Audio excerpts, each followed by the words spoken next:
Robert, President of the county. All right, good having everybody here tonight. This is a joint meeting in the city and the county commissioners for a piece of property west of Topside Manor. I guess, what are you guys wanting? I guess we should we? Should. Go ahead. I guess we'll do the Pledge of Allegiance first. Please stand. Pledge allegiance to the flag of the United States of America, and to the republic for which it stands, one nation, under God, indivisible, with liberty and justice for all. I think there's a map in front of you, and you can see where Topside Manor is located on the map, and then we have a red outline of the property we'd like to acquire for Topside Manor. They're wanting to build a garage storage shed, and it just makes sense that if we could acquire, I don't know, we're guessing around 70, 75 feet, I think, wide. And then the length of that, it kind of lines up with your fence down on the south end.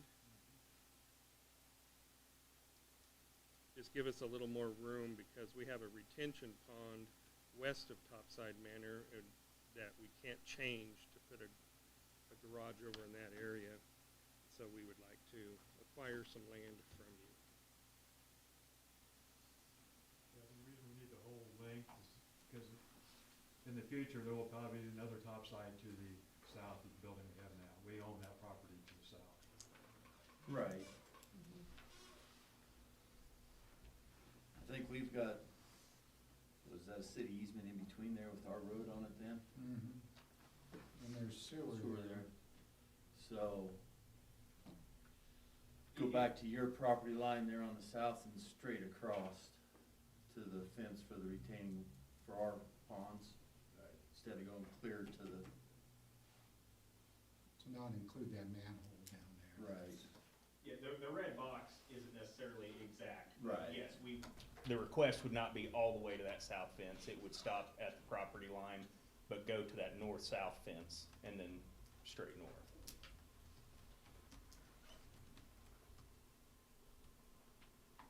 Anybody have any thoughts? I think it's just, like, weren't we working with someone like a developer on some housing on a portion of that? But We did include it in the RHID district. Zoom out just a little bit, Josh. The first, what his moderate income housing application included was the 2 lots to the north of Topside Manor. But the plan is, if that's successful, to keep going west with it and include that property north of the 2 waste ponds from the water treatment plant. That whole area there where his cursor's going around in circles right now. Mm-hmm. To include all that for housing, and there's no plans as yet as far as where the housing would be included or not. But we did, or the commission did pass an ordinance to include it in the RHID district. That was the only question regarding it as far as the housing. I don't have an objection to, additional room for storage. Should it be that entire length, or, is there, because if we're trying to develop new housing in that area, is that taken away potentially where either utilities could go or something else for the housing that could occur? Now, whether that occurs in the near term or a little longer term, can't say. So, I mean, it can be like a bunch of other plans, it's just planning, it's not reality. But that was the only question that came up amongst staff and commissioners at the beginning, so. When we built the original topside on the location we have now, it was really tight getting everything in the footprint we had.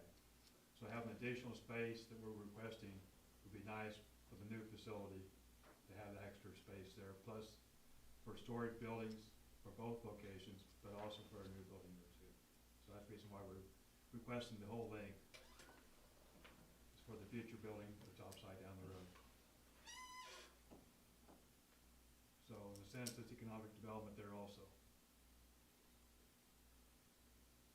We were also gonna have that, the building that we're talking about was gonna be in our corner. For some reason, the United States government decided we have a duck pond there, so that kinda took our spot. So, that's kind of the place where it needs to be. You have the dry duck lawn? Yeah. I had no idea. But anyway, so it'd be nice to have that shed there on that door so that when you go to get the extra beds, all the extra stuff that we need is for storage, just to come on around that way. So, but otherwise, we had it in the original plan, but the duck pond kind of messed us up. It would be street access if it was directly up against the north boundary. Yeah. Yes. Yes.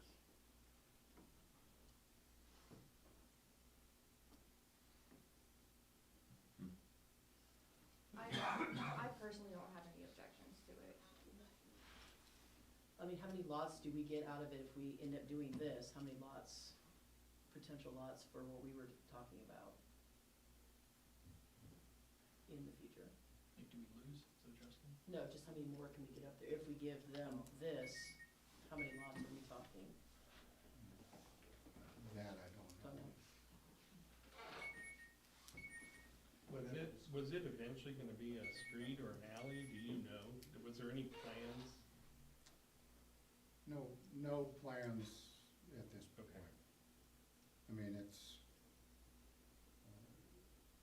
the initial application is really just on the two lots that Yeah, are that are to the north, to the top north. side. And I haven't had any discussion, or neither has the building official or anybody else with city staff Right. had any discussions with any professionals about how they would lay it out. So. Okay. Well, it'd be nice eventually if to run Second Street on through, and then you'd have a lot of room for development down through there too. That is the plan. I don't know if it's Yeah, that would be the 27. primary access. Yeah. I don't have a problem with doing something with that land. I mean, like you said, it's economic development. It's just sitting there. It would be the northeast corner of those ponds off that fence line. Is that correct? I just wanted to confirm. Like off that fence, and you guys would take it up to. You see, to have you the seen pond. this map? I see it. So it's just within that red boundary. It's just, That red line's gonna come real close to that fence, yes. Okay, yeah. yes. All right. I'm not opposed to it. Yeah, I don't see an issue. Neil, do you see any problem with that? Being, you're the head of the water department? I don't see any problem with that over there. The red lots are looking for, basically comes off the fence line. Is it zoned this RFDI, or is it just like unzoned land? Doesn't need to be. RHID is Alright, sorry. it's not a zoning district, it's a separate identification. So nothing would need to happen to it zoning wise for it to be transferred over? No, Okay, no, it wouldn't have to be rezoned. okay. It would just be a matter of setting up the documents to transfer the property. Okay, yeah, well, I'm in favor. I don't see an issue with it personally.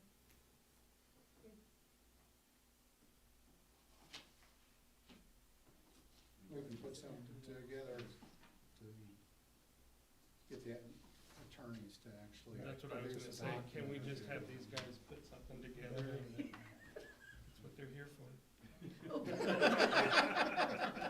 I thought you never. Go ahead, Kevin, be a volunteered, one-turn guy. Maybe that's what I need to be, but you gotta take Steve back out to the field anyway, so I got you, Steve. he'll work you over. we'll work with, surveying with the engineering to have the actual description of the property and then to have the actual document prepared. So we can have something to consider. It may not be by the next meeting, but Well, I don't think that we're. No. Main thing on the is, bill No, next we're week. good. We're good. yeah, We're good. I think we'd like to start by next spring on that building though. Okay. Appreciate it very much. yeah, we just thank you guys for Yeah. considering and working with us on it. We're all one community, so. Yes, we Yeah. are. We appreciate it. Yeah, but I'm old enough to remember when this wouldn't have happened. So Steve and I can remember when the two units wouldn't work together. It's nice to know that Sherman County's for sure got along where we are one. We Yeah, are one. We all need to work together, so it's really nice that we can do this. Is there anything else we need to discuss with the county? Anything you guys wanna discuss with us? I don't think we had anything else. This was really the only topic we had, unless you have any update on the generator for the backup site, for the communication site.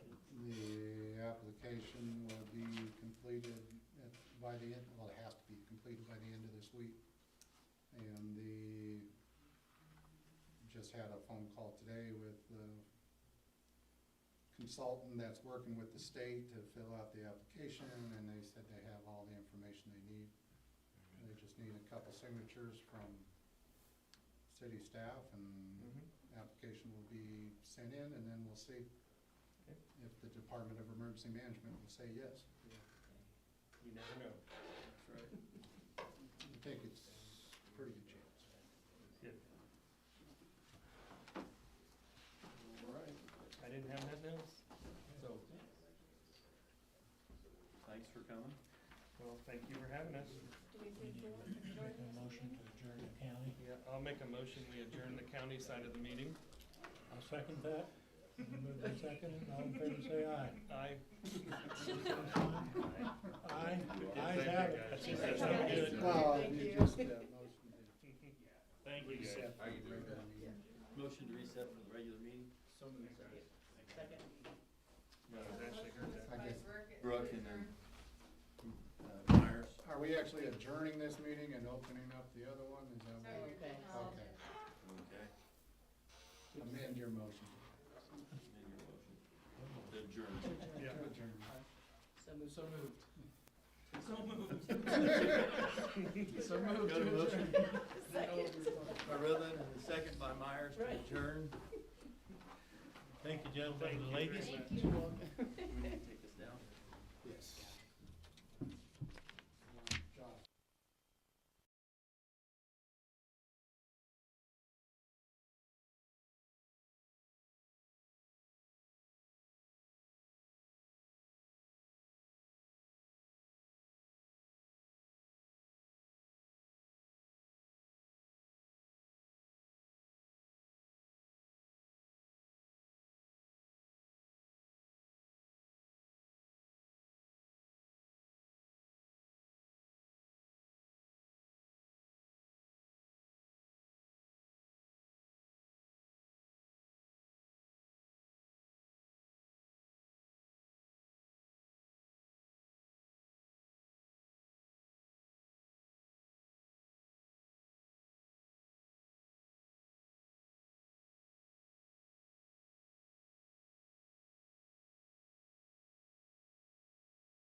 Showalter, Redlin, Present. Howard. Here. All right. Is there anybody signed up for, public comment? Nope. Okay. Move on to the consent agenda. Items A, 11/3 of 2025 commission meeting minutes, and B, appropriation ordinances 2025-22, 2025-22A, and 2025-P22. Any discussion on those? I make a motion to approve consent agenda items A and B. Have a motion by Commissioner Archer, Second? second by Commissioner Myers. Roll, please, Mary. Redlin, Yes. Showalter, Myers, Yes. Archer. Yes. Howard. Yes. All right, no proclamations or presentations. Moving on, ordinances and resolutions. A, ordinance 1806, an ordinance authorizing and providing issuance of general obligation bonds, series 2025 of the city of Goodland, Kansas.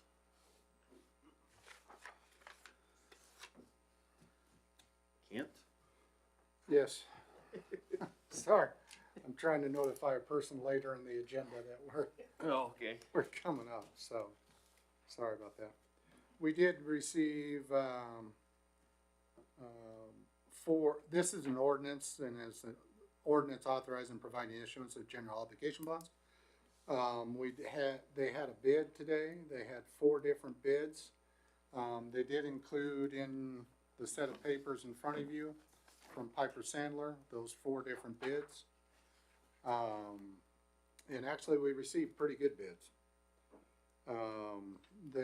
They're all pretty close to each other, but the winning bidder is at 3.76%. You see the true interest cost down towards the bottom there.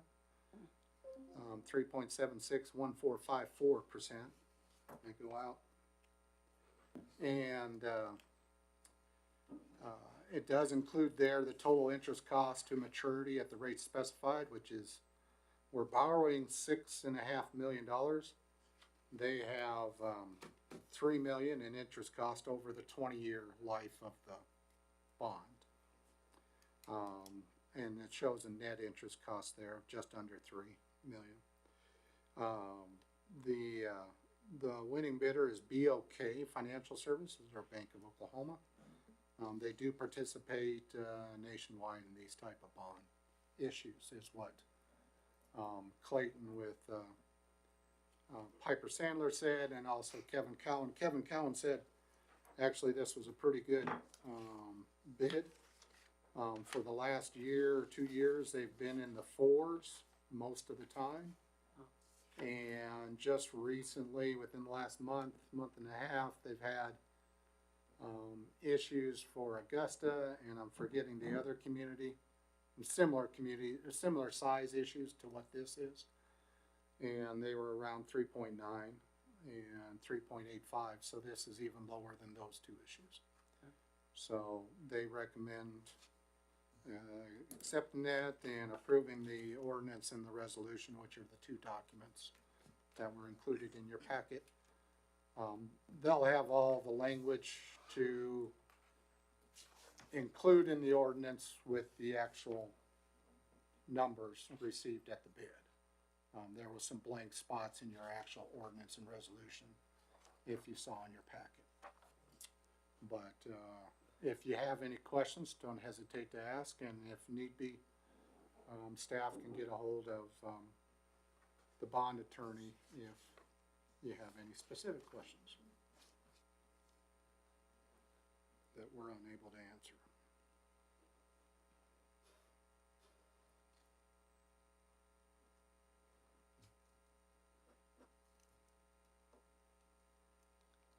Any questions?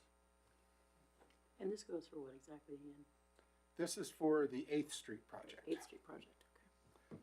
So we will be using the sales tax that's already started to be collected to pay off, make the payments on these bonds. And actually, they did include in there one item that's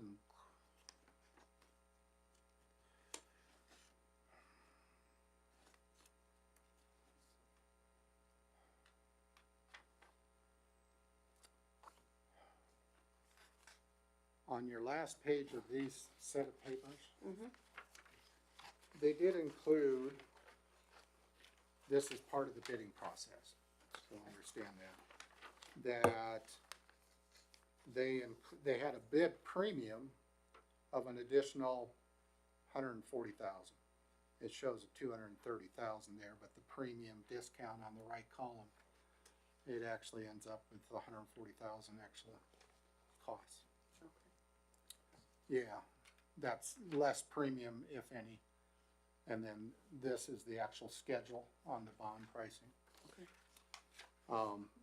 They include that so that we actually, it allows us to borrow an additional $140,000. Now, if we don't end up needing it, we can just use it to pay off, include it in the bond and interest fund and include it in our payments. Okay. But bidders will, and you notice that almost all four of them included a premium. Yeah.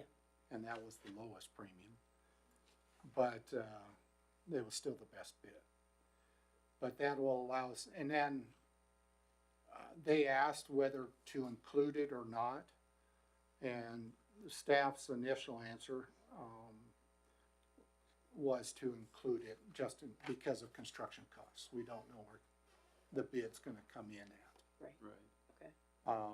So that allowed us, we were just, when Andrew presented the estimated cost for the project, and, we have collected about $1 million in net sales tax already. It was kind of a little bit of a guesstimate. What's the amount to actually borrow? Right. So this premium provides us a little bit extra cover for the actual construction cost of the A Street project. Does that make sense to you all? It does. Is the true interest set, like that can't change? The interest rate can't change? No, and they have different yield, on that schedule, they have different yields and yield to maturity. This is the average over those 20 years of that 3.76% based on the amount. Because the bonds are the coupons that people actually purchase, which are usually in 5,000 denominations. Then they're redeemable, there's a certain set that's redeemable for 2027, some for 2028, some for 2036, some for 2039, etc. for each of the 20 years. So that amount is set. Okay. Now, you can refinance, and a lot of people refinanced around when rates went down to zero. There's quite a bit of refinancings from debt that was earlier, and I think even Goodland did that sometime in the late 2010s, early 2020, something like that. So if it ends up lower and you end up saving enough, you will have the opportunity to refinance. But with this price, I'd be surprised if we get to do that anytime soon. And actually, this is set up, thank you for that question, Sarah, is that you'll notice that it has a call date, but the first 7 years, you can't call. So you can't refinance 7. until 7 years.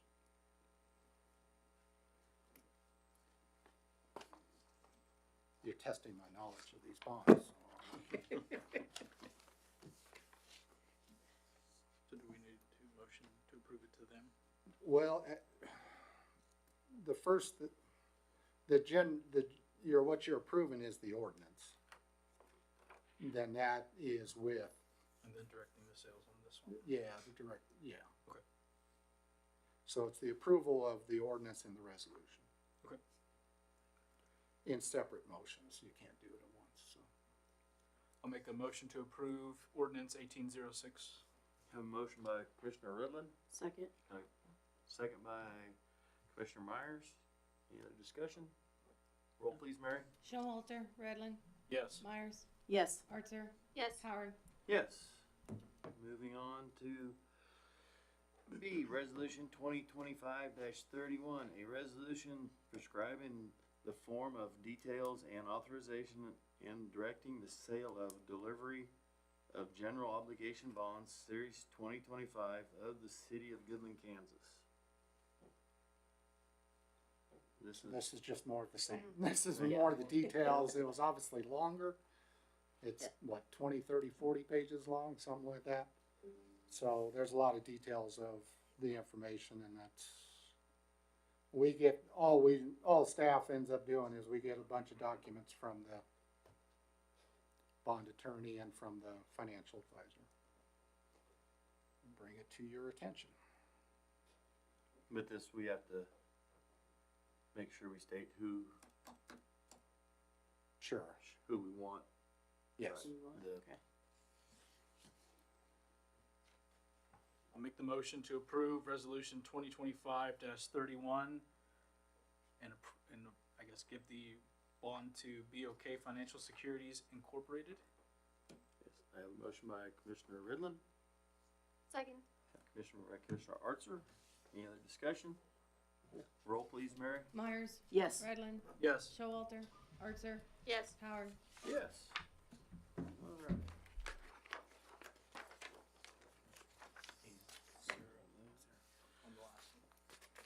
All right. See, resolution 2025-32, unfit structure, 216 East Highway 24 lot D5 to set a public hearing. Zach? Good evening. You move that podium a little bit closer. I'm sure it's not in his camera side. Oh, I don't care where you live. So this property I was called to with PD and DCF. We were working with the tenant of the property at the time to try and get things abated. It has now been a month and a half, nothing's changed.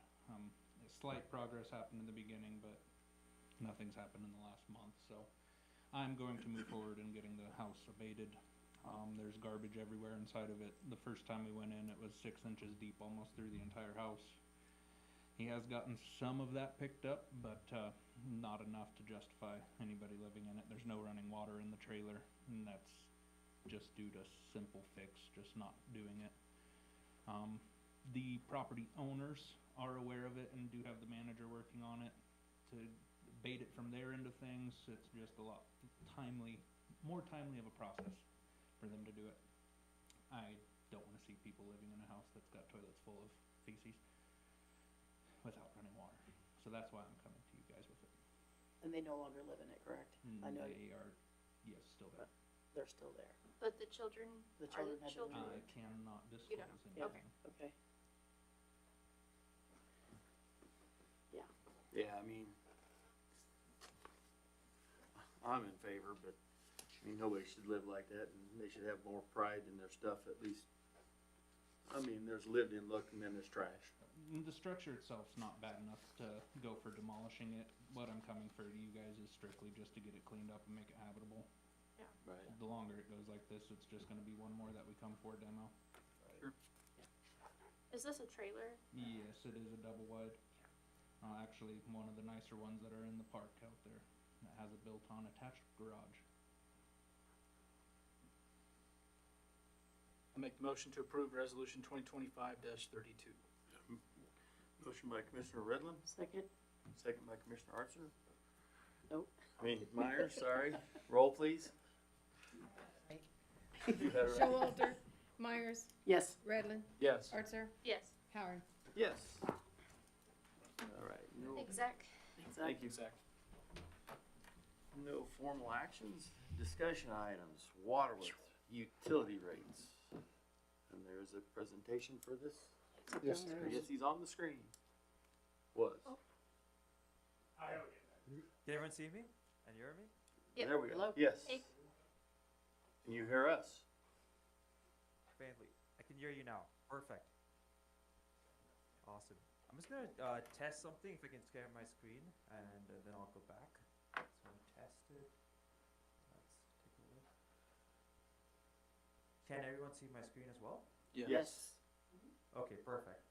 So before I begin, I just want to give everyone a quick introduction as well. My name's Ari. I'm from the team at Waterworth. I've been working with Mary, Shauna, and Mr. Kent for the last couple of months for the water and electric service areas.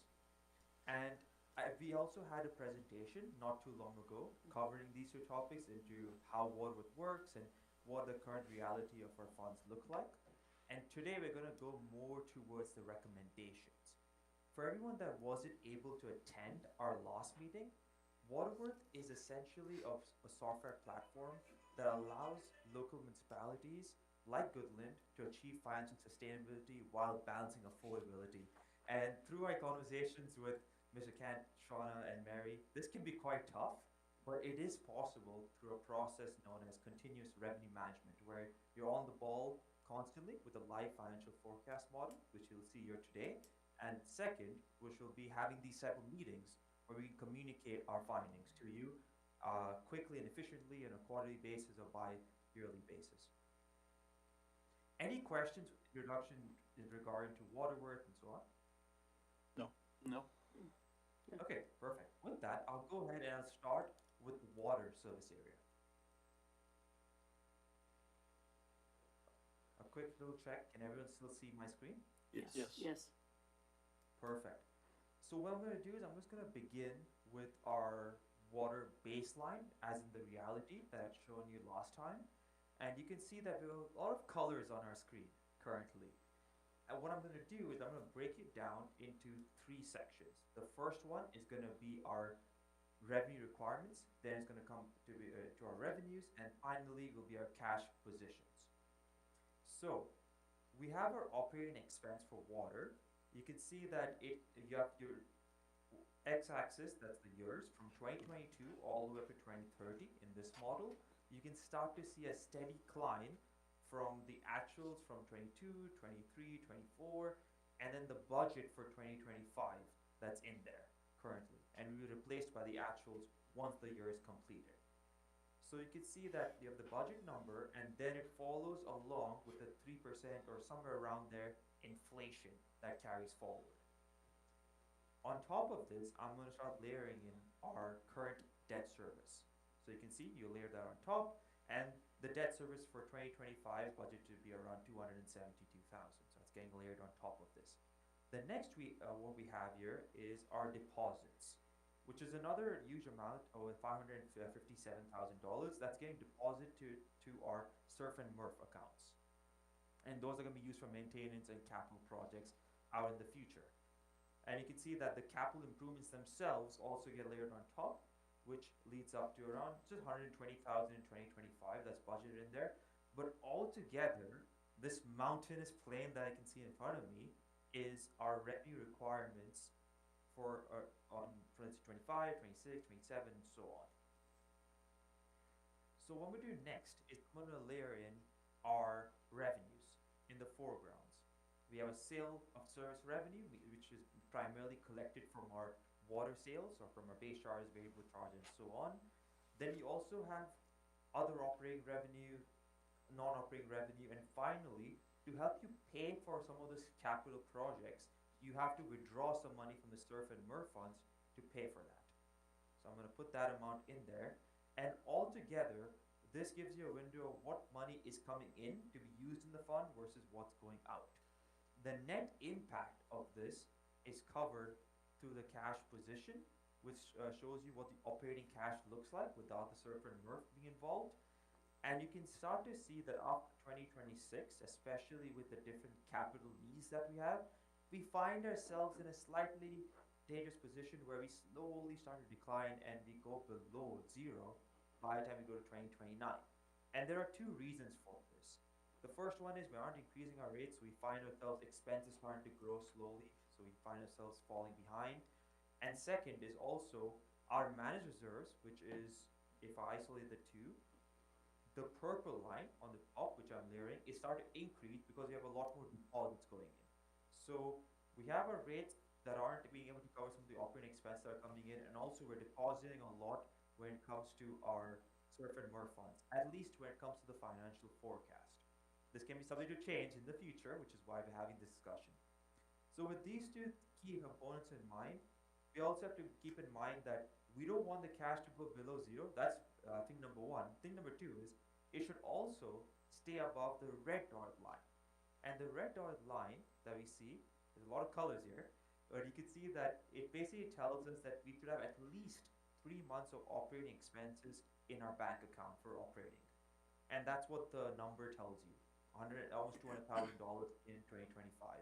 And you can see that we're going below that threshold by the time we get to 2028. So explaining all of that, that leads us to the whole complete picture that is the future of our fund, where we start to see that, okay, there's a lot of surf and MERV deposits, which is taking away from the cash position if we just go the same way or same projection that we're going. And second is that operating expenses are also increasing, which means that we may have to increase our rates slightly higher. Before I move on to the recommendations, are there any questions about this baseline? No. Okay, perfect. So now moving into the scenario itself, you can see that our cash has now left off, not going below anymore in 2029, and also our MERV, if I just isolate the two, 1 and 2, isn't going through the moon as well. So both are in the financially sustainable place in terms of long-term money we have in our accounts. And this has been a first, lowering the amount of deposits that we're giving out to this particular fund, Surf and MERV, without too much back. We're making sure we're still depositing some money, but we're depositing less to match our account. And the second is we're also operating fund will sustain by increasing our amount by 2%. Thank you. I'm gonna pause there. What he has as a recommendation is just increasing it, the rates 2%, will at least stop the decline in the cash reserve. And also adjusting the designations, the transfers to the capital improvement reserve fund as well as the municipal equipment reserve fund, which he says real quickly is Surf and MERV. And you know the IRFs, as we talk about during budget time. But, so instead of the cash line, which is the bottom line that shows on that graph, continuing down towards below, he doesn't have the red line right up, or even, but there, it stays above that line for right now. And on the water side here, this will be a much more guarded adjustment that will need to be followed up on next year and the year following. Trying not to make a drastic move, but and a move that's needed nonetheless in order to stop our bleeding of the reserve funds. Does that make sense? Yes, it does. And does this graphical presentation help with seeing that? Yes. Oh, and to gather Mr. Ken's thoughts as well and rally on it, we also tried not to increase rates at all and just review deposits, but we found ourselves, if we take too much away from the deposits in the Surf and MERV accounts, that means we won't have enough money to spend on our capital needs. So that will help, that wouldn't be the best fit, which is why we're saying, okay, let's have small rate increases, at least on it's reviewed annually, so we can keep it sustainable in the future on its own. So it's saying 3% increase every single year to keep that up? No, it's closer to 2%. So I can show you the rate card in terms of proposal, and it's right here. So I'm going to zoom into the file. I think you have the sheet over there. These are the current rates in front of us that we have for our community. I'm going to give it a second so everyone can catch up. Okay, do we see the current rates on that page? And then the next page, we have the proposal, which increases our base charges to meet that 2% increase in revenue, which we're targeting, or with a slight buffer. We're increasing our service fees by meter size by $1 and equivalent for the first meter, and then it just arranges accordingly. And then for the residential variable rates, we have added some tiers in there as well to make it more fair for all users. And finally, the commercial variable rate has the same 2% increase. So those are the changes with the new proposal. Yeah, it has it on the base rate, which is the meter charge. Right. Basically, the smallest meter size, the 5/8 or the 1 inch, going from $21 to $22 per month. But then the variable rate, which is the actual usage, changing from $1.40 per cubic foot for the first 4,000 cubic feet to $1.45 per cubic foot that's per 100 cubic feet, right? Correct, Shauna? That's $1.45 per 100 cubic feet within that first 4,000. And then the old rate was anything over 4,000 cubic feet, or the current rate is $1.70 per 100 cubic feet. But, and then you see the commercial variable, we'll get to that in a second here. But then it splits it in order to encourage more conservation. For the proposed rate was to have from 4,000 to 10,000 cubic feet. And 10,000 cubic feet is quite a bit. It would be $1.75 per cubic foot instead of $1.70. So that's really not that much of an increase. But then if you really want to water, some of us do, then anything over 10,000 cubic feet in a month would go to $2.20 per cubic foot in the proposed rate. And how many of the customers was that, Ari, did we come up with that actually exceed that 10,000 cubic feet? Let me just have a quick look check, because it was about 40, I believe it was like, not too high, but it was, let me just have a quick little check here. We have 46 for electric, which I remember, but I'm just gonna check for, Do you remember that, Shauna? 40? I'm gonna check that for you. 30 to 40% of customers exceeded that 10,000? I don't think 30 that to one. 40%? I don't think so. No, Total, just 30 to total 40. amount of individuals. Just a correction here, so that Mr. Kent is for electric Okay, primarily. okay. And then for our current funds that we have, you can see that there are percentages in here, so 91% lie between the 0 to 4 CCF, 100 cubic feet. The next is from 4 to 10 is about 8%, then it drops down to 1% for the That's last what it 100. was. Yeah, it was 1 to 2% of customers exceeded that 10,000 cubic feet. Yes. So, Now, another, sorry, sir, to cut no, you. go ahead, Ari, I'm talking too much. Go ahead. I know me and Mr. Kent go back and forth on this, but what I would say is that, so just to summarize that point, sir, essentially think about it as 91% of the users lie between 0 to 4, and then 4 to 10 is 8%, and the last tier that we have is 1%. However, when you think about the last tier, that's the 1% of users that we have, which is about 235 bills in total. The consumption for the last one, 11% of the total water. So if that 1% is consuming 11% of the total water, especially from the high usage, this is where we're charging a bit more, which is cost to serve. So it's like 1% of the customers, but it's 11% of our actual production. So of that, and you gotta realize that's also only during the watering season, really. Sure. It's only during, May to October, Yeah. but, so that's not gonna occur in the winter months. But that is over 10% of our usage right now. And when we already know that there are gonna be additional regulations coming down, or guidelines, as far as total usage by, for municipalities, as well as, other users of the groundwater management district. They're going to enforce additional rules. The commercial variable rate changes from 1.25 to 1.275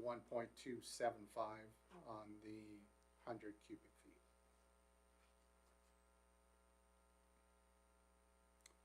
And like Ari said, this is what is estimated to be a 2% increase between the base rate and the marginal rate, the usage rate.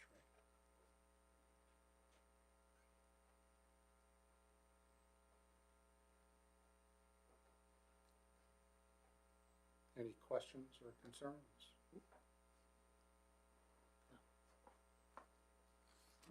Shall we have them go on to electric? Awesome. Okay. So electric funds are really interesting because we spent a lot of fun time going through the Goodland Electric section, especially with Mary and Shauna. What I could say is that I'm just going to start and do the same intro, which is going through the baseline and then moving on to the scenario. There's a big key change that's going to be prominent in our scenario. But for the baseline, we can see that again, if I just break it out into 3 parts, which will be our revenue requirements, which will be consisted of our operating expenses, our contract services, the purchase power agreements that we have, deposits, the SURF and MRF, we have capital improvements. These together make up our revenue requirements. Then I start layering in our rates. First, we have our base rates in there, which is what we have written in an ordinance. Then we have also the operating cost adjustment.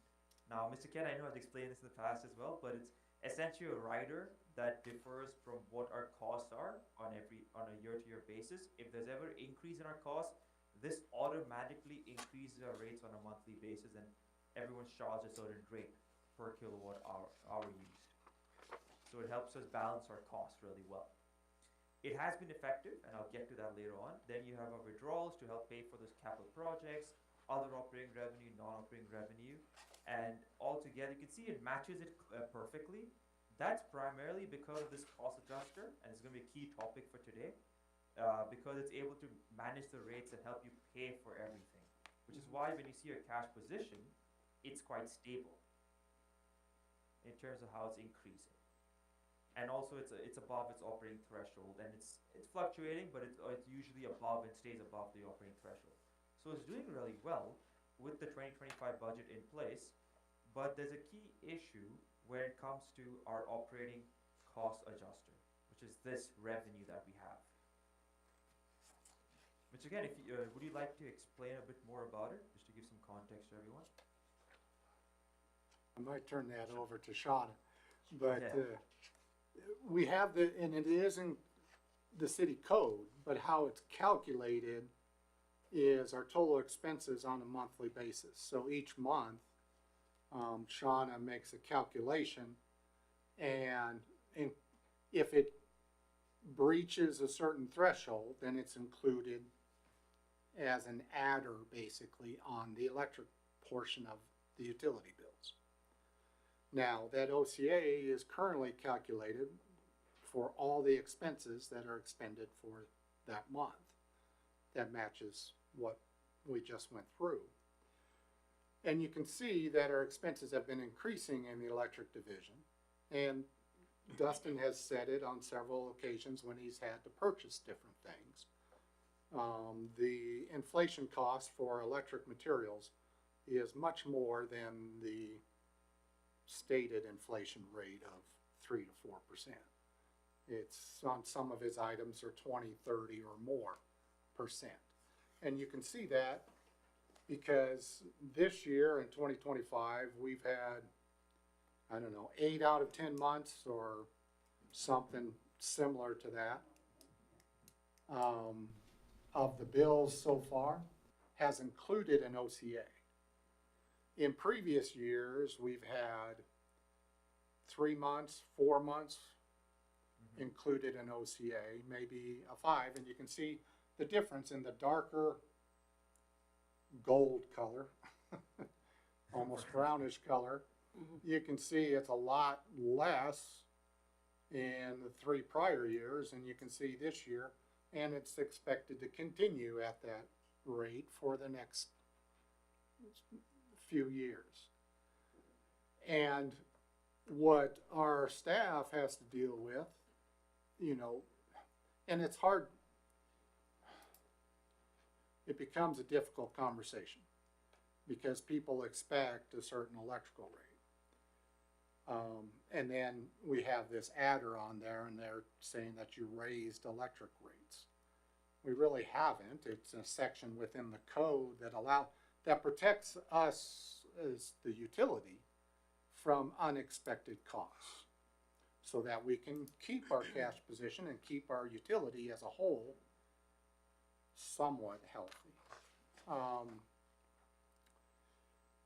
But it is getting more difficult to explain when it doesn't relate to just the power purchased. And just like when we had Winter Storm Uri and we had that $1.5 million extra bill, and then we ended up having to put on our an extra $8 charge on the bills for 3 years in order to pay off that $1.5 million bill. The OCA acts like that on a monthly basis, hoping to catch the additional costs bills that we have up to a certain point. The $1.5 million in 1 month exceeded our OCA, and we did not, the commission at that time did not choose to include that in an OCA on 1 month. That would have been an extraordinary bill. That's why they went to the $8 per month thing. What we're going to then Ari will present to you an option, a proposal for us to adjust the OCA to really change it to so where it's just regarding our power purchased. But that would involve changing our rates. And it was mentioned in the previous presentation of something pretty extreme to match that OCA. And you can see it's almost, of those towers, it's almost out of 40 floors, it's almost 10 floors of it. You know, it's about a quarter of it. So Ari will go through the explanation and give you the proposal. Okay, very much again. That was awesome. Moving ahead, we can go into the scenario that we have in front of us. So you can see how we have the operating cost adjustment, and then you have the sale of service over there. That's currently in the model. And then next year itself, we start to see that I've eliminated the OCA for now, made it down to 0, so I can increase our base rates to match what the current rate is already standing at. And that involves increasing our base rates without taking the rider into consideration by about 25%. Now, this means 25% increase in revenue. We have a separate way how we restructure the rates to get that target revenue in there. But essentially, if you look at the dashboard itself, and I go back to this view, the budget for this year is close to $7 million, somewhere 6.8. And we're also expecting to increase our rates, just the base rates, to completely eliminate the OCA to around $6.8 million. So the total revenue that we'll earn for 26 will be the same or very similar to 2025. It's just a new way of thinking, so we can eliminate just accounting for the operating costs and just focus on the power costs moving forward. And the bills for the users themselves will not increase by 25%, so don't be worried about that. The way that will work is that instead of having a rider come out of nowhere for every single month, it'll be anticipated. They can plan their months more carefully because they know that this is the rate. It's not just going to keep swinging up and down. Moreover, the reason why I didn't just do a flat 25% increase is because when you have the OCA implemented, it's just one rate per kilowatt hour. This means that every type of user, this means residential user, commercial user, industrial user, and so on, everyone pays the same per dollar kilowatt hour based on the purchase power or fees. But instead of that, you want to divide that and make it more equitable according to our system, which is why, in a second reason why we're pitching a different rate structure. For the rate structure itself, if I go further down to the presentation, we all have this sheet. You can see that this is our current rate card, where you have the service or fees or the meter size fees that we have over here. Is residential, low income, small commercial, large commercial, the 25, 15, outside city, inside city, and you have the variable rates as well. You notice that large commercial is the only one with a large demand, based on per kilowatt hour or kilowatts itself, and then it also has a lower, let's say, kilowatt hours in there for its non-regular rates. When we go into our proposal that we have in front of us, we have two versions. One is if we just do an across the board version of events, where I just increase the bills that I mentioned by 25%. And again, this won't really change the final bill. It'll just be the same because we get the same revenue, so we 25% more in terms of revenue. It's just a different way of thinking. And then if I go further down, next, and we can go back and forth between these two, I have a different version around the rates. Instead of having 5% increase, also add another tier for residential users, and we have played around with the different multipliers. So I'm going to give everyone a second just to look at the two different sheets, and then we can have a discussion based on that.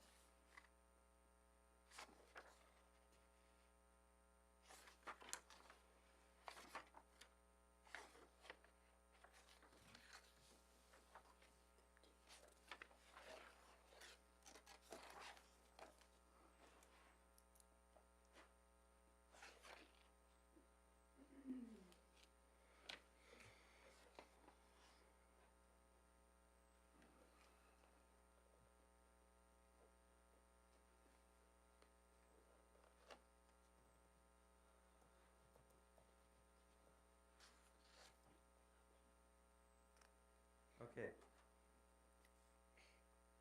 Did everyone get a chance to at least take a quick glance? Yes. Okay. Any initial thoughts? I know it seems really high in terms of the race we're looking at in front of us, but what are the initial thoughts on it?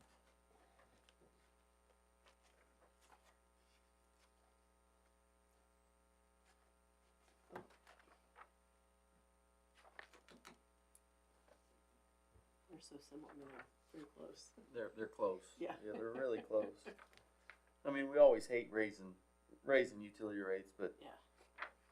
you've got to do something because everything is more expensive and everything. So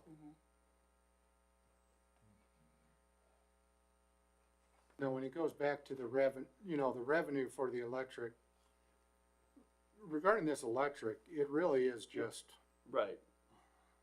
Yeah, with the cost adjustment in there for the electric, it's a wash. It's a wash as far, It's just simplifying the cost adjustment that everybody wanted to get a cost adjustment. yes. Exactly. And now that's gonna be the hardest part of the messaging to the public regarding it. Right. But it's actually spreading that OCA out over all 12 months instead of 6, 7, 8, 9 months, or whatever number it is. And whether there's any other adjustments that come with it. So it would take ordinance change to change how that's calculated. But there's also a thought process among staff, and then what Ari presented and what he worked through is to see what is the result of this as well.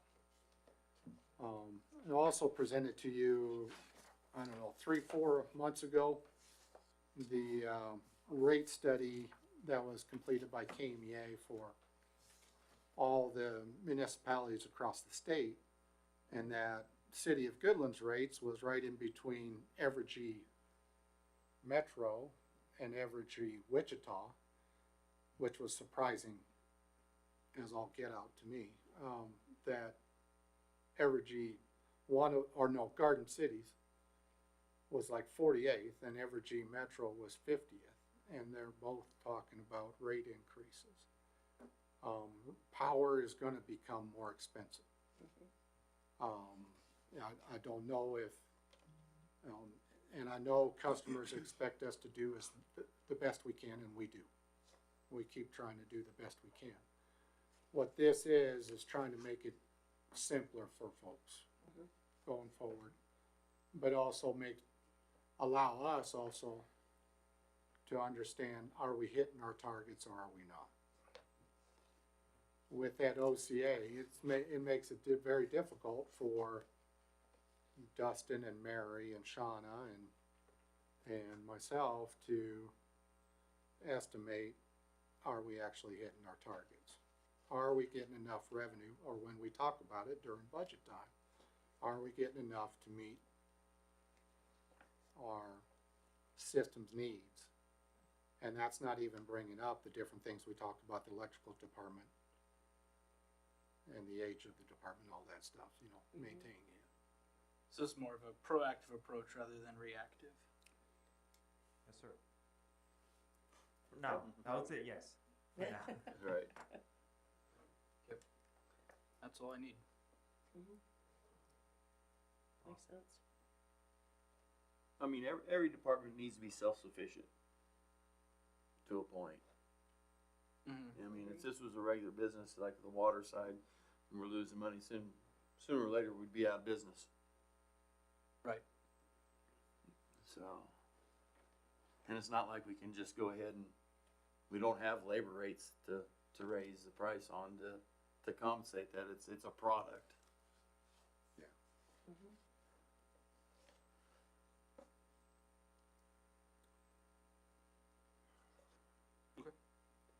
Is there anything that I haven't brought up, or Ari hasn't brought up, Shauna or Mary?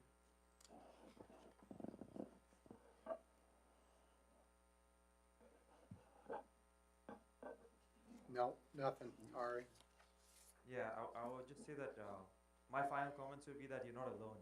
I've been working with a lot of communities on electric, and there's often cases where, in our case, we had the OCA, which we hadn't adjusted for a while. So that's why we're in this position where we're trying to adjust our base rates to really capture the gap that we had in the past, so that we don't have to keep doing this again and again. Because you can see one of the outcomes of doing the OCA is that the operating cost on PCA, the power cost adjuster in the future, the rider, will be very minute compared to what we have right now. So it's a very common strategy done by other communities that I work with.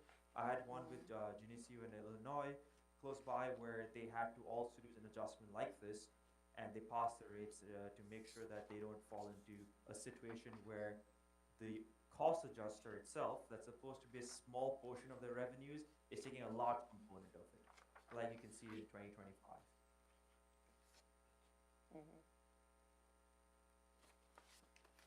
That's all I had.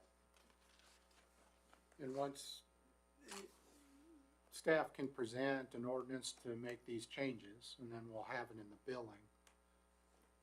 And I will say one caveat, that we'll want to see what is the result and give Right. you another presentation like this as a result of it. After a year's worth of utility bills. Does that make sense to you as well? Yes. Yeah. It does. To continue working on this and keep our tab on it, to be able to keep on top of it. Well, Well, is there any other questions? No. Well, thank you, Ari, for your presentation and everything. A lot of information for us. Thank you. We appreciate it. And Thank you. Thank Always a pleasure. Take care, everyone. Thank you. Thank Bye. you. All right. Guess moving on, if there isn't anything else on that. no, sir. Planning Commission response text amendment to add conditional use for RV parks in residential zones. And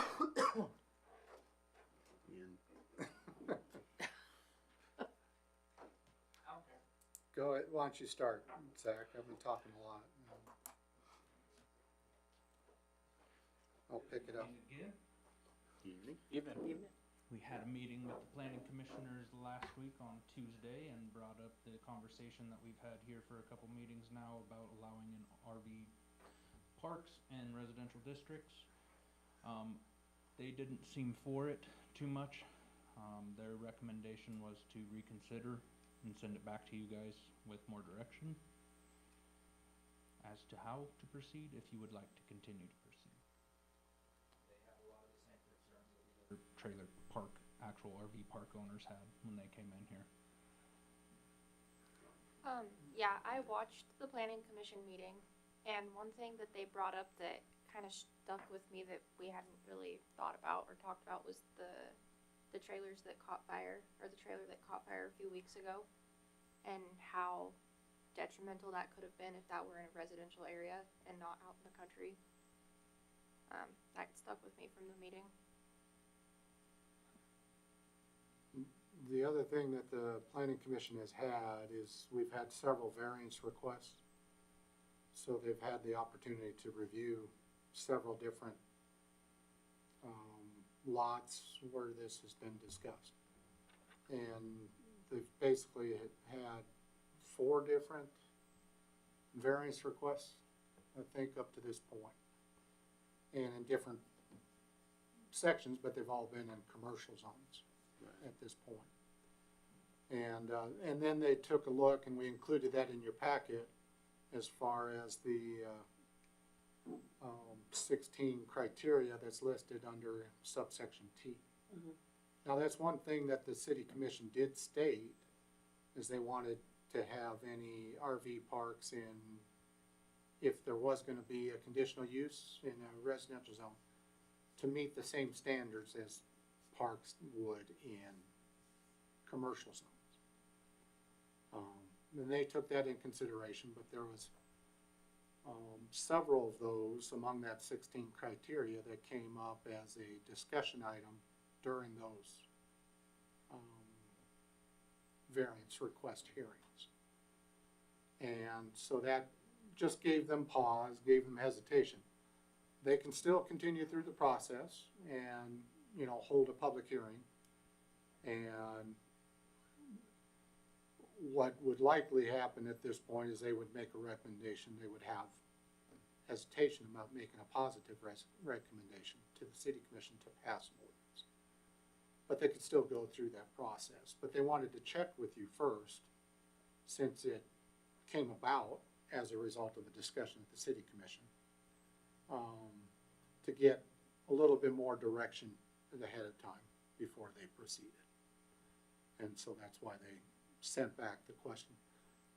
The chair of the planning commission was wanting to come tonight, and he wasn't able to at this point as far as Matt McKenzie. But they did have a hesitation, and they've had variance request hearings for the last 3 meetings, I think, at different places in town. So there's been a wide range of topics. It isn't really just dependent upon one item that gives them hesitation. But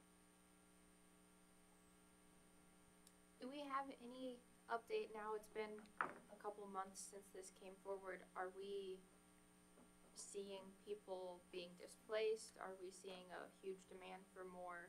There's been Living 2 or 3 situations. that have pulled out of Sunflower, 2 or 3 that have pulled out of Meadowlark, and I believe Scott Weber has a couple open now as well. So it's kind of chilled down a little bit. For the most part, from what I can tell, there's obviously still your list of people that are going to be calling to try and move into a house, or, you know, because they don't want to stay in a camper over the winter. But Yeah. that list is obviously going to maintain the same. But as far as this immediate need, it's, I think it's kind of hit its peak. yeah. until another wave would happen. Yeah. But Because that's these guys are not moving in and foreseen. out all the time. And I would assume springtime is when you'd see your next big wave of it come through, when the weather starts to get fair again. When the next wave comes, it's gonna be a smaller wave, and then you're gonna see a whole lot of people leave. Mhm. So it's gonna keep dwindling. It's that, I mean, there look like Scott had quite a few openings to me, actually quite a lot. So I don't think there's much of a need.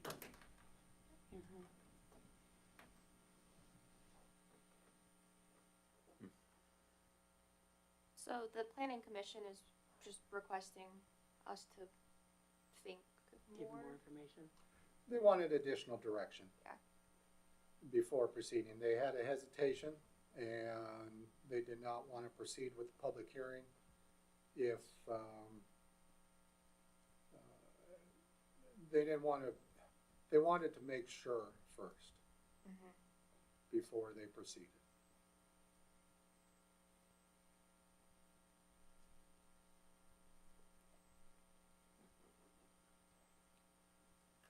Now, there's another city commission meeting before the next public, planning commission meeting.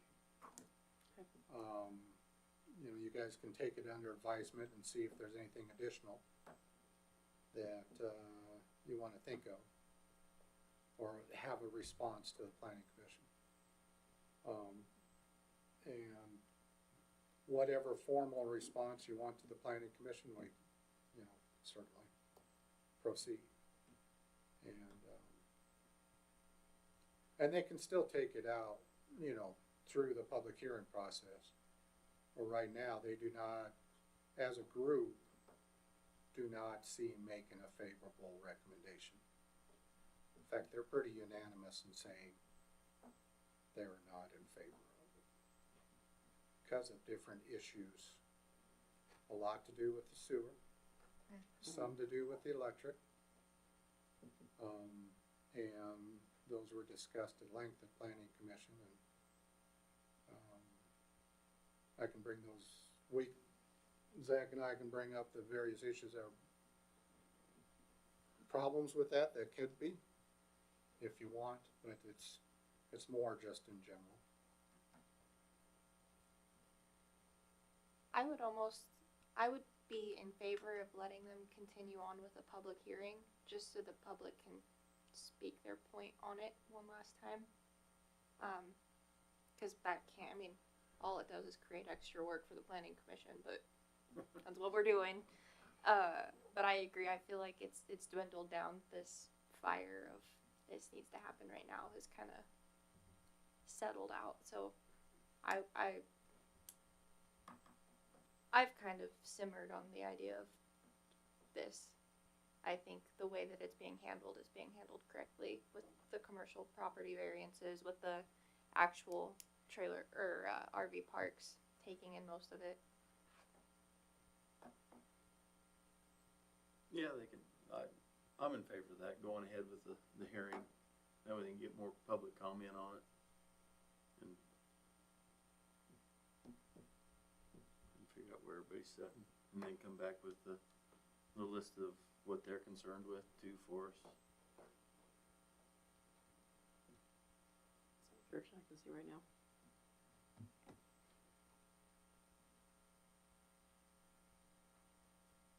Brooke, any thoughts? I thought we were pretty clear with what we were looking for, but that's fine. I don't have an issue with that, going forward with a public comment, or a public hearing, sorry, with them. And then I'd really like to know what they're looking for, or like what their main concerns are. Okay. We can certainly do that.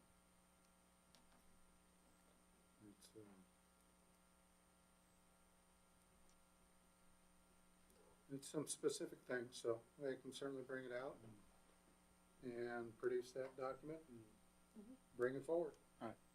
Sounds good. Thanks, Zach.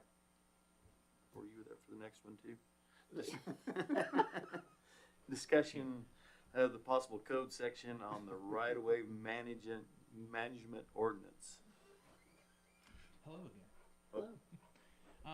As everybody has seen, we have a company in town doing a lot of boring for fiber work around. They have been causing some issues for staff, mainly those two back there and their crews. They're calling in loads of locates that are absurd days and weeks outside of what they're actually going to be doing, and it's cutting them short on what they should be doing. What this ordinance proposes is basically giving them a set time of day and days during the week they can work.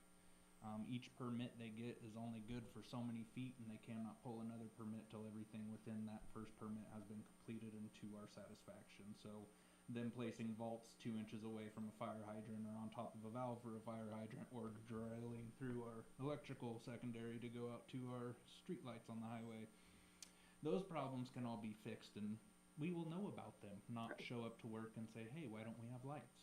Right. Right, yeah, it's something, No, I agree with that. something to do so they're not just born on weekends blind, and Mhm. that shouldn't happen anyway. No. And there's nothing in our code currently to stop that. So this would put an end to it completely, and we'd have every legal ground to stand on at that point. So is it something that should wait for 2 more weeks, or? Well, we don't have the proposed ordinance in front of you, so That's what I we mean, don't have. yeah. Normally, no, we wouldn't have you just say. No, and I still have a few things that I got the ordinance from Lawrence, Kansas.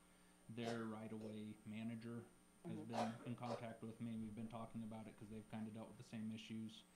Arch York from 811 Damage Prevention and I have been in contact about the whole issue because they are aware of the company that's doing this stuff across the entire state. It's not just us.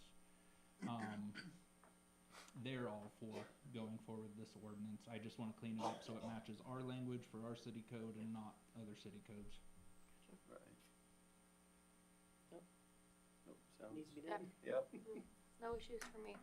go ahead. We will have it at the Thanks. next commission meeting. Yes. USD 352, inquiry on vacant property. And I think this is for the house that they might want to move that's on the property where they're going to tear the building down or build the building. Yes, since their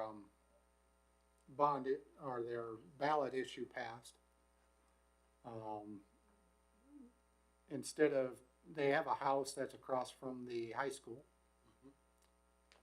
that the school district currently owns, and they use it for housing teachers or staff members who has temporary housing mainly.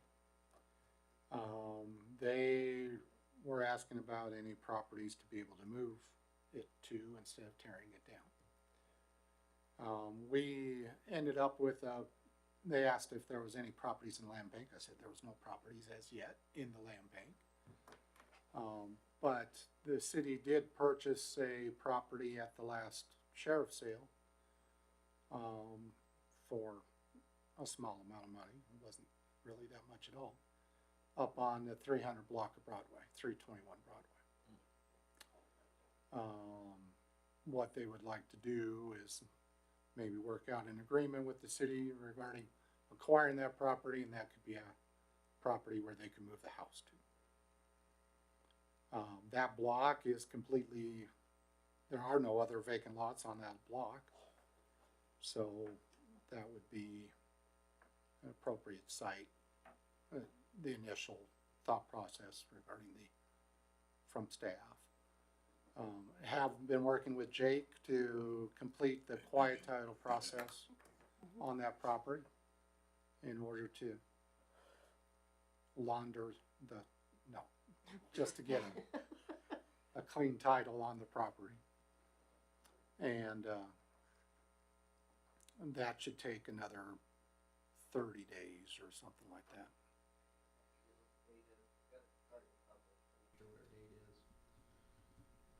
And that lot's big enough for that house?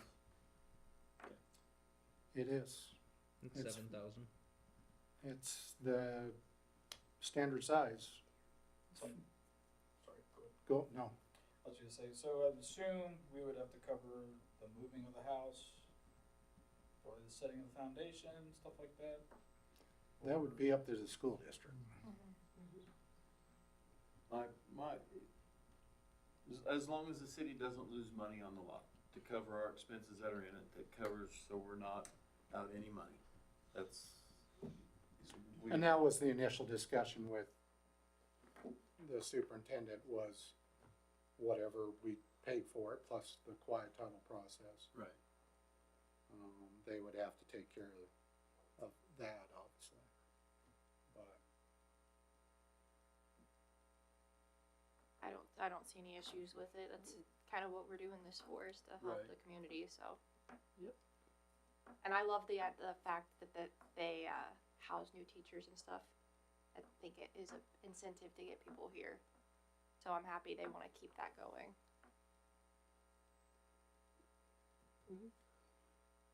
I don't know if that's been used all the time I think for they that had, purpose, but I think they had the new music teacher in there for a while, so. Yeah. Or band teacher. But Yep. if you guys don't have any objection to that, then we'll Yep. proceed with what it would take to work out an agreement with the school district to get that accomplished. Yep, I think Sounds we're good. all in agreement, so, Okay? all right. Any actions as a result of the joint city-county commission meeting before the regular city commission meeting?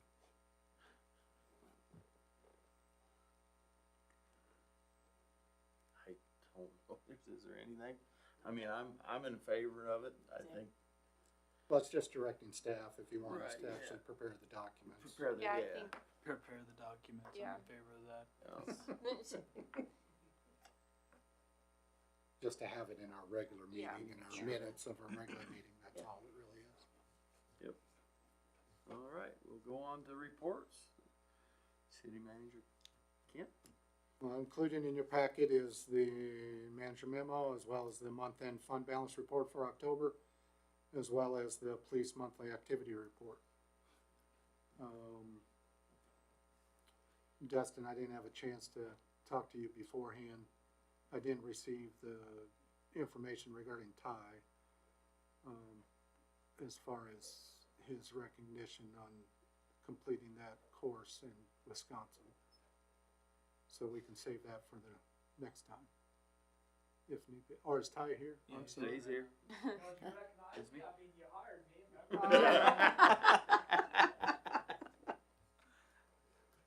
I didn't receive the actual certificate, Ty, so why don't you get up and stand up and tell us what you went through?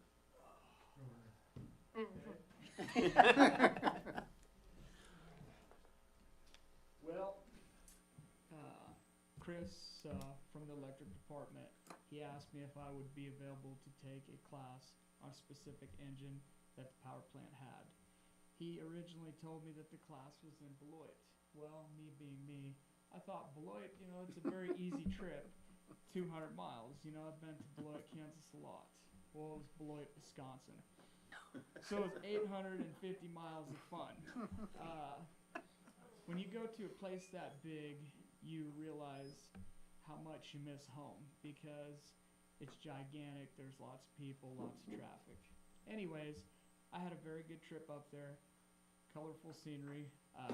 When I got there, I attended the Fairbanks Morse Defense training school for the Fairbanks Morse OP, or opposed piston engine.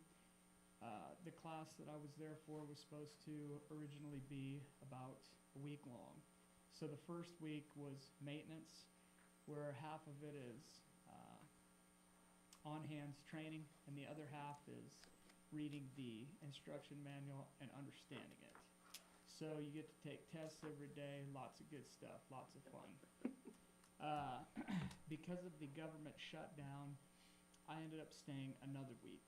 So for the second week, you take a 6-cylinder opposed piston engine apart and you completely disassemble it and put it back together.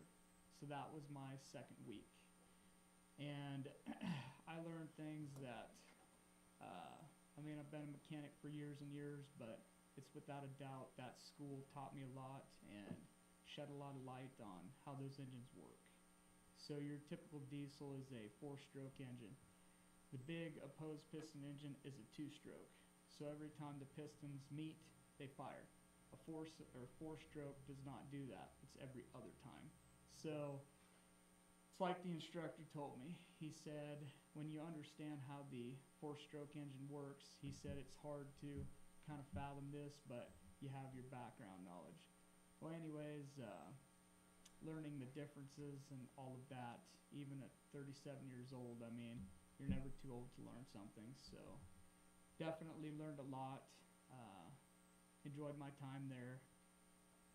I would also like to thank the City of Goodland and the electric department for what they did and to send me there, because I know that came out of your guys' funds to do that. So wanted to thank you for that. If there's anything specifically elsewise you'd like to know, I'd take your questions. I'll say thank you for representing us Yeah, definitely. and taking the time and learning all that. We appreciate that. Thank you.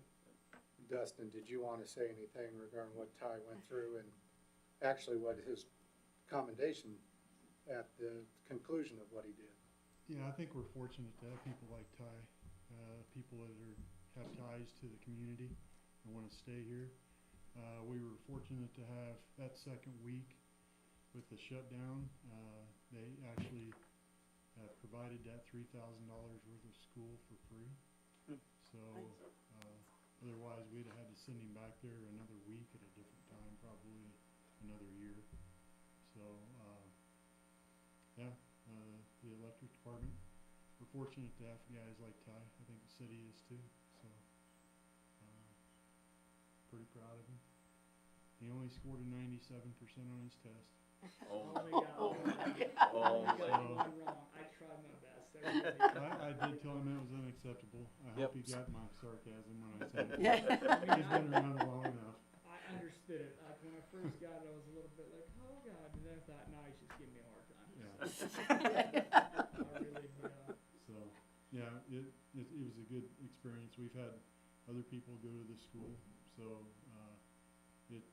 Fairbanks Morse, I mean, you go down to our power plant, that's what our power plant is, so. Yeah, great. What else to say? Good So job. thank you for, Yeah. Great for job. doing that. And Yeah, great job. we appreciate it. well, it was an honor and a privilege. And as a closing note, something that's very interesting is the picture of the power plant that's up on the top here. That is actually a picture that is in the training facility of home there. It is in their facility. There's only, I think there's 6 or 7 pictures up, and ours is one of them. So Wow. I should be that, looking for yeah, royalties. says a lot. Yeah, when you go through, if you took those calendars down and you actually went through them and you're looking at naval ships and large facility power plants for a community our size to have 2 pictures in calendars, different calendars for Fairbanks Morse is pretty impressive. So, That's great. Cool. Very cool. Thank you. Thanks, guys. Well, Thanks, Ty. thank you. Thank you. Thank you. Good job, Ty.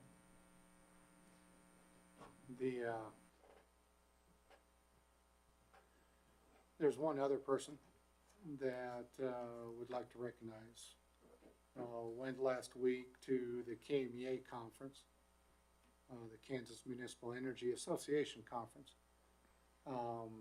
and where Dustin himself was recognized last week.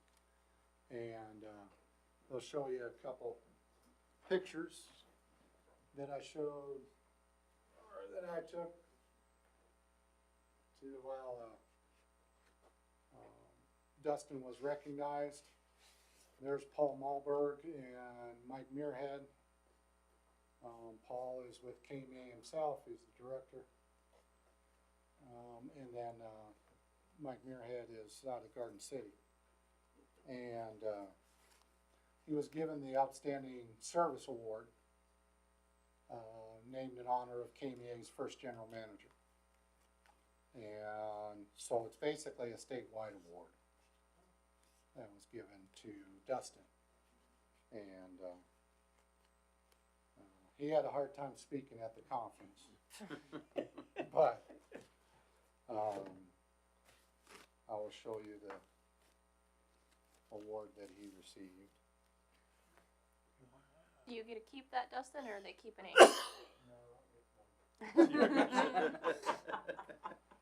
And if Cool. I'll pass it on. Dustin, if you wanted to get up and say anything. Yeah, so, attending these meetings for years and years, you get to see some, high-end people accept these awards, and, so it was an honor for me to get it.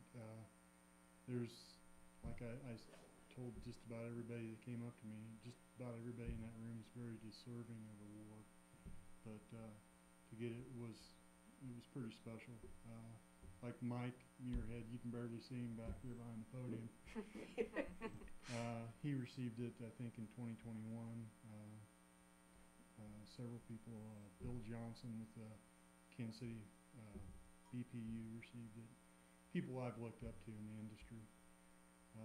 So I did have a hard time. I mean, I didn't know anything about it. Mary and my wife Barb and Kent had put together stuff.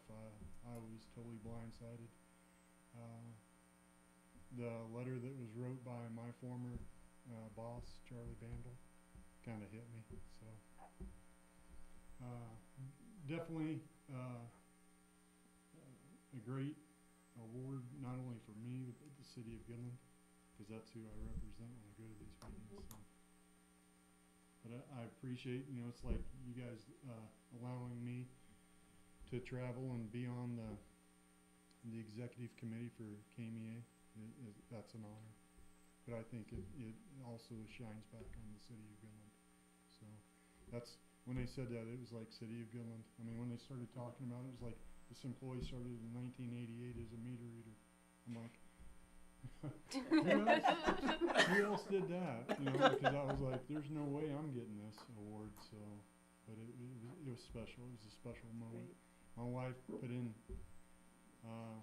time getting stuff from Charlie, putting in pictures. I thought I was going to be okay until I seen the laptop there with pictures of my grandkids and stuff like that, and I was done. So, I was cooked at that point. So. No, we appreciate what you do. I mean, you're running a business, and we appreciate that. So I think we should get a picture with you and your award. And there'll be another one. So.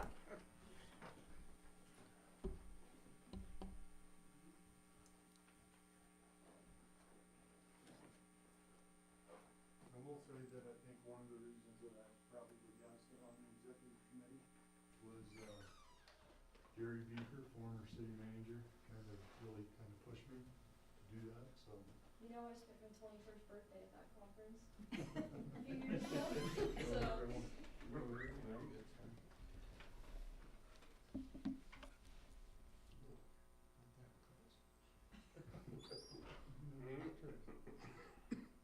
Alright, that's good. Are you letting Ken operate a phone because you got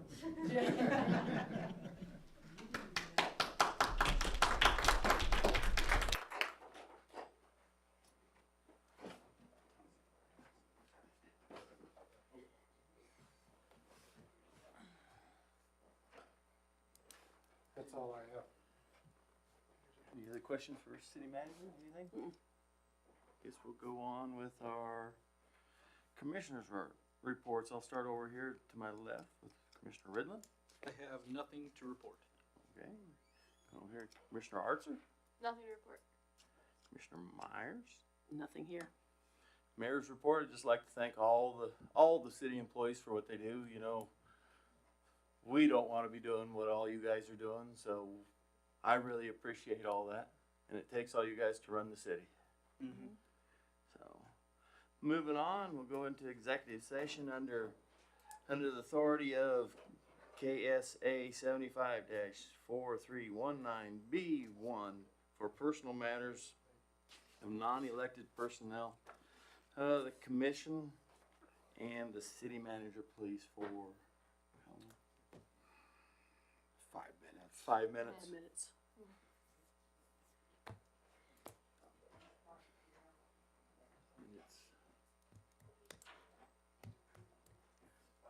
It's 6:35, so 6:40. Excuse me. Second. Did I second? Who seconded? We need Nobody to have seconded. first. We didn't have a first. No, you said I'd like to go into executive Well, session. Yeah, first. Then I'll second it. I guess There I you thought go. somebody seconded. That's my fault. All those in favor say.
You ready, Mayor?